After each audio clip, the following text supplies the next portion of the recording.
सर्वप्रथम आप सभी को जगन्नाथ यात्रा की बहुत बहुत शुभकामनाएं। आज ये वीडियो बहुत होने वाली है हर बार की तरह खास। आज मैं बताने वाली हूँ दोस्तों रथ यात्रा जगन्नाथ पुरी की कथा सुनाऊंगी इस वीडियो में। और जगन्नाथ यात्रा क्यों निकाली जाती है, क्यों मनाई जाती है, और विशेष रूप से बहुत सारी महत्वपूर्ण बातें जगन्नाथ पुरी बाबा के लिए मैं बात करूंगी। तो आप लोग शुरू से बने रहिए लास्ट तक, बहुत ही आनंद आने वाली है। प्रेम से बोलिए श्री जगन्नाथ पुरी बाबा की जय।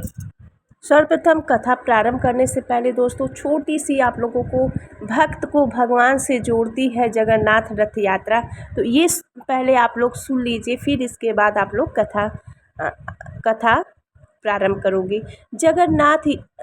जगन्नाथ रथ यात्रा का संदर्भ में कई कथाएं जनमानस में प्रचलित है दोस्तों। एक कथा के अनुसार एक बार देवी सुभद्रा ने अपने भाई श्री कृष्ण और बलराम से नगर दर्शन की इच्छा प्रकट की, जिसे पूरी करने के लिए तीनों रथ पर सवार होकर नगर भ्रमण पर निकले। तभी से प्रति वर्ष रथ यात्रा का आयोजन होता है। एक अन्य कथा के अनुसार प्राचीन काल में एक राजा ने श्री कृष्ण बलराम सुभद्रा जी के काष्ठ मूर्ति या एक ब्राह्मण वेशधारी विश्वकर्मा से बनवाई। राजा ने भगवान के विग्रह स्वरूप को रथ पर बैठाकर नगर भ्रमण कराया, भव्य प्राण प्रतिष्ठा कर विधि विधान से पूजन किया।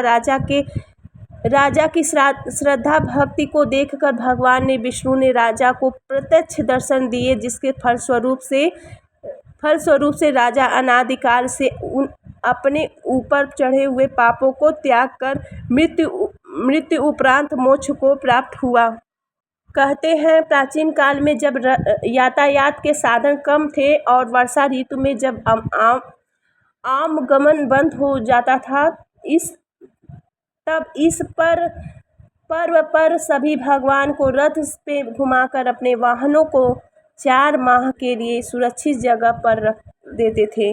वर्षा ऋतु के समाप्ति पर दशहरा उत्सव मनाते समय निकालते हैं। यहाँ रथों को खींचते समय एक खास बात यह देखी जाती है कि भगवान के रथों को घोड़ों द्वारा नहीं वरन भगवान के असंख्य भक्तजनों द्वारा खींचा जाता है। तो रथ यात्रा को लेकर धार्मिक मान्यताएं क्या है ये भी जान लेते हैं।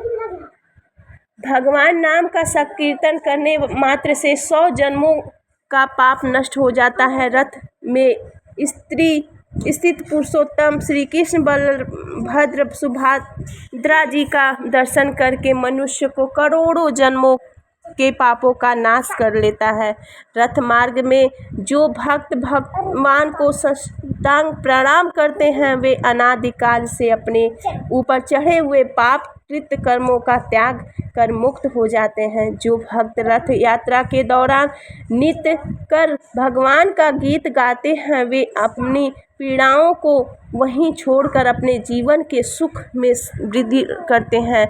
जो भगवान को सहस्त्र नामों का पाठ करते हुए रथ की प्रदक्षिणा करते हैं, वे भगवान विष्णु के समान होकर बैकुंठ धाम में निवास करते हैं। जो मनुष्य रथ यात्रा अथवा भगवान के कार्य लिए दान करता है, उसका थोड़ा भी दान अक्षय फल की समान माना गया है। बोलिए जगन्नाथ पुरी भगवान की जय। अब चलिए कथा सुन लेते हैं दोस्तों। नाथ जी, एक बार भगवान श्री कृष्ण सो रहे थे और निद्रावस्था में उनके मुख से राधा जी का नाम निकला। पटरानियों को लगा कि वह प्रभु की इतनी सेवा करती हैं, परंतु प्रभु सबसे ज़्यादा राधा जी का ही स्मरण रहता है। रुक्मिणी जी एवं अन्य रानियों ने रोहिणी जी से राधा रानी और श्री कृष्ण के प्रेम और ब्रज लीलाओं का वर्णन करने की प्रार्थना की। माता ने कथा सुनाने की हामी तो भर दी, लेकिन यह भी कहा कि श्री कृष्ण और बलराम और इसकी भनक न मिले। तय हुआ कि सभी रानियों को रोहिणी जी एक गुप्त स्थान पर कथा सुनाएंगे, वहाँ कोई न आए, और इसके लिए सुभद्रा जी को भी पहरा देने के लिए मना लिया गया।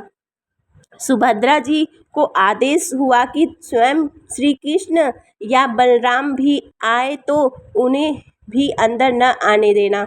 माता ने कथा सुनानी आरंभ की। सुभद्रा द्वार पर तैनात थीं। थोड़ी ही देर में श्री कृष्ण एवं बलराम वहां आ पहुँचे।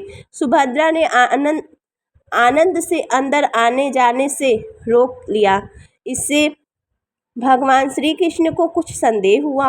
वह बाहर से ही अपनी सूक्ष्म शक्ति द्वारा अंदर की माता द्वारा वर्णित ब्रज लीलाओं को आनंद लेकर सुनने लगे। बलराम जी भी कथा का आनंद लेने लगे। कथा सुनते सुनते श्री कृष्ण, बलराम और सुभद्रा के हृदय में ब्रज के प्रति अद्भुत प्रेम भाव उत्पन्न हुआ। उस भाव में उनके पैर हाथ सिकुड़ने लगे जैसे ही बाल्यकाल में थे। तीनों राधा जी की कथा में ऐसे विभोर हुए कि मूर्ति के समान जड़ प्रतीत होने लगे। बड़े ध्यान पूर्वक देखने पर भी उनके हाथ पैर दिखाई नहीं देते थे। सूक्ष्म दर्शन ने भी द्रवित होकर लंबा रूप धारण कर लिया। उसी समय नारद मुनि वहां आ पहुँचे। भगवान के इस रूप को देखकर आश्चर्यचकित हो गए और निहारते रहे।